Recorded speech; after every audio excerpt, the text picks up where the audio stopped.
Je suis très heureuse d'accueillir ce soir l'autrice Chantal Cadoret. Chantal Cadoret a enseigné pendant 40 ans le français et l'histoire en lycée professionnel. Puis, elle s'est mise à l'écriture. C'était un rêve. Mais frappée par le cancer, ce fut alors une nécessité. Et de livre en livre, c'est devenu son métier. Aujourd'hui, elle est l'autrice de 7 romans. 4 sont autobiographiques, dont le roman « Il faut que je te dise », récompensé par le prix du roman gay en 2022. Elle nous revient ce soir avec son dernier roman, « Juste ». Juste. Avez-vous entendu parler de l'histoire des internés du camp de Vénissieux, où plus d'1 millier de juifs avaient été internés, mais qu'un puissant réseau de résistants ont réussi à les exfiltrer pour près de la moitié. Parmi eux, 13 enfants de 6 à 17 ans croisèrent la route de Germaine Chénaud, qui les cacha dans son château de Perrin, dans la Drôme, déjà bien rempli. Horrifiée par cette traque indigne menée par les autorités françaises, elle leur ouvrit sa porte et les protégea, sans se soucier des conséquences, jusqu'à la libération. Ce n'est qu'en 1969 que le dossier monté par ceux qu'elle avait sauvés aboutit à sa nomination comme juste parmi les nations. Malgré cette reconnaissance, elle ne s'est jamais considérée comme une héroïne, répétant, à qui voulait l'entendre, qu'elle n'avait rien fait d'extraordinaire.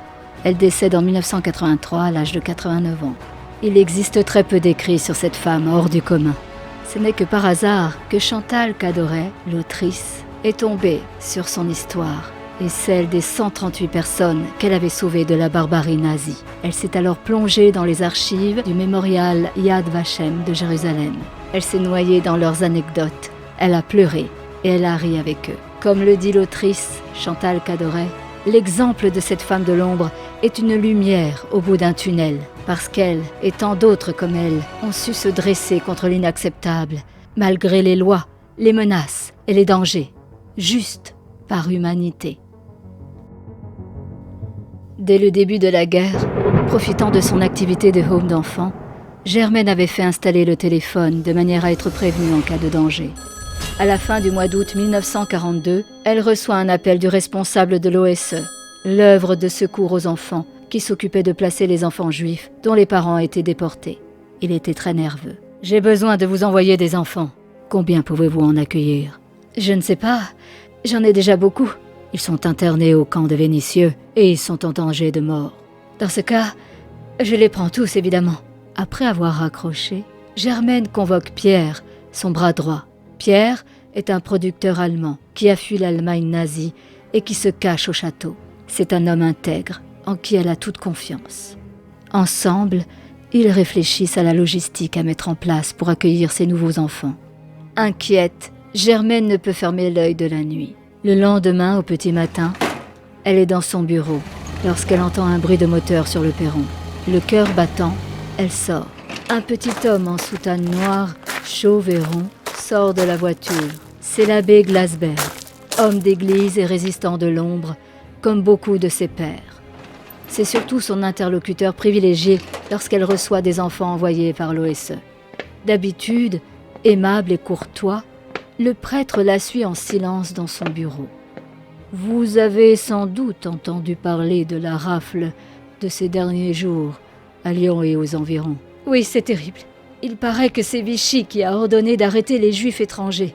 C'est vrai ? Oui, hélas. Ils en voulaient 10 000. Mais ils n'ont pu en avoir que 1000, actuellement entassés dans le camp de Vénissieux. Que vont-ils faire de ces pauvres gens ? Ils vont d'abord les transférer vers le camp de Drancy, en région parisienne, et ensuite... on dit qu'ils vont travailler dans des camps en Allemagne. C'est ce qu'on a dit jusqu'à présent. Oui, mais cette fois, ils ont pris des familles entières, des vieux, des enfants. Quoi alors ? Ils partent dans de nouveaux camps en Pologne. Germaine, je suis désolée de vous brusquer, mais je n'ai pas le temps de discuter de la situation avec vous.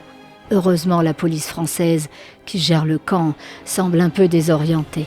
Grâce à l'appui de Gilbert Lesage, notre agent double, nous avons obtenu l'autorisation d'intervenir avec l'OSE et d'autres associations. Gilbert nous a fourni des circulaires avec des critères d'exemption de déportation.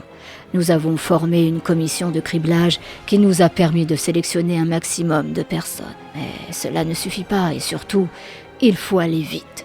Heureusement, nous avons sur place 2 médecins et quelques assistantes sociales, tous très inventifs. Ils distribuent un peu de poison aux adultes en bonne santé. « Vous les empoisonnez ?» s'écrie Germaine, horrifiée. « Grand Dieu, non !» la rassure l'abbé. On leur donne une toute petite dose pour les rendre malades et les évacuer. Mais Vichy semble vouloir aller vite, à croire qu'il se doute de quelque chose. Et il reste tellement de gens à sauver. Mais il y a pire. Que peut-il y avoir de pire ?